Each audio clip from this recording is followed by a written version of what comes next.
ఎంత సహాయం అందించిన ఎంతో సంతోషంగా అండి. ఎందుకంటే ఎటువంటి ఆధారం లేదు ఆవిడకి, ఎవరు కూడా లేరు ఒంటరి మహిళ. అదేవిధంగా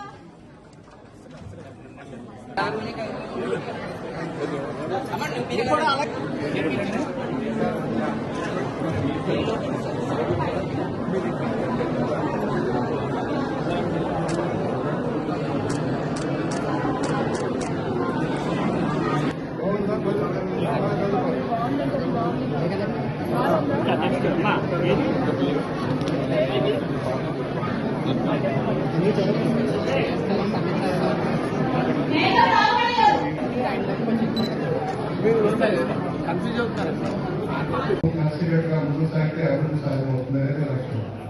ఇప్పుడు సమాజంలో ఎంత ప్రభుత్వ సంక్షేమం చేస్తున్నా అనేక పేద వర్గాల వారు నిరాదరణ గురువైన పట్టించుకునే చాలా మంది ఉంటున్నారు. అందుకని బంగారు కుటుంబంలో అలాంటి వాళ్ళని గుర్తించి ఆ కుటుంబానికి ఎలా సహాయం చేయాలి, ఏదైనా ఆదుకోవాలి, పేదలకు నుంచి పైకి రావాలనే లక్ష్యంలో ఎలిమినేట్ చేశారు, సర్వే చేశారు. దాదాపుగా మన నియోజకవర్గంలో 13,000 కుటుంబాలు అలాంటి ఐడెంటిఫైంది. దానికి ఆల్రెడీ 7,000 మ్యాపింగ్ కూడా చేశారు. 7,000 మ్యాపింగ్ కూడా చేశారు.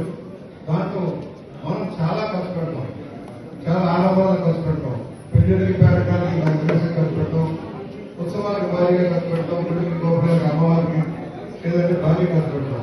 దానిలో కొంత శాతం మొదటి నుంచి చెప్పే 10% ఇలాంటి పేదరిక నిర్మాణం కోసం రిక్వెస్ట్ చేస్తున్నాం.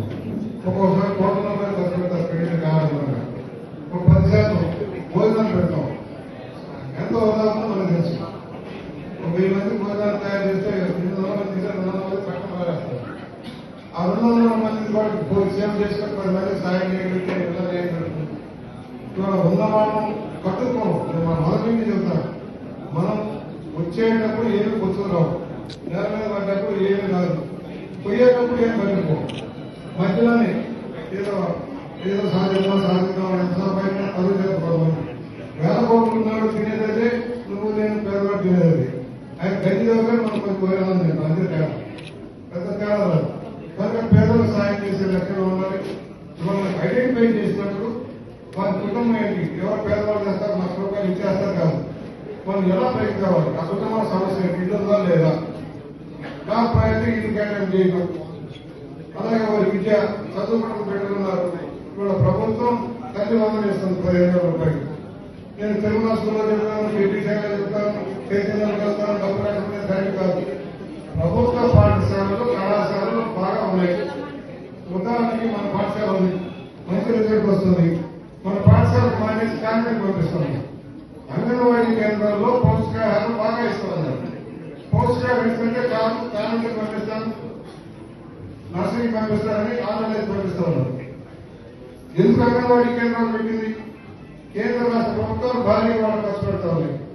వారికి సహాయం మీరు చూడాల్సింది ఆ కేంద్రాలు బాగా నడుస్తున్నాయా లేదా, ఆహారం సరిగా ఇస్తున్నారా లేదా. వాళ్ళ స్కూల్లో మధ్యాహ్న భోజనం, పుస్తకాలు 3 పుస్తకాలు కూడా ఉచితంగా ఇస్తా ఉన్నారు. బూట్లు, బెల్టులు, యూనిఫారం అంతా కూడా అన్ని పాఠశాలకు ఇస్తా ఉన్నారు. విదేశీ కల్పిస్తా ఉన్నారు. మనం ఐడెంటిఫై చేసేటప్పుడు ఇలాంటి బంగారు కుటుంబంలో ఆలోచన వారికి ఎలా సాయం చేద్దాం, ప్రభుత్వ సహాయం ఎంగేజ్ చేస్తూ అవసరం మీరు ఇవ్వండి.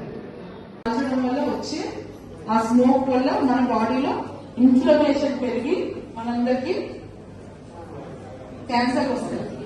సో ఇది చాలా పెద్ద సమస్య. ఒకే రోజు రాదు కాబట్టి మనకి తెలియదు.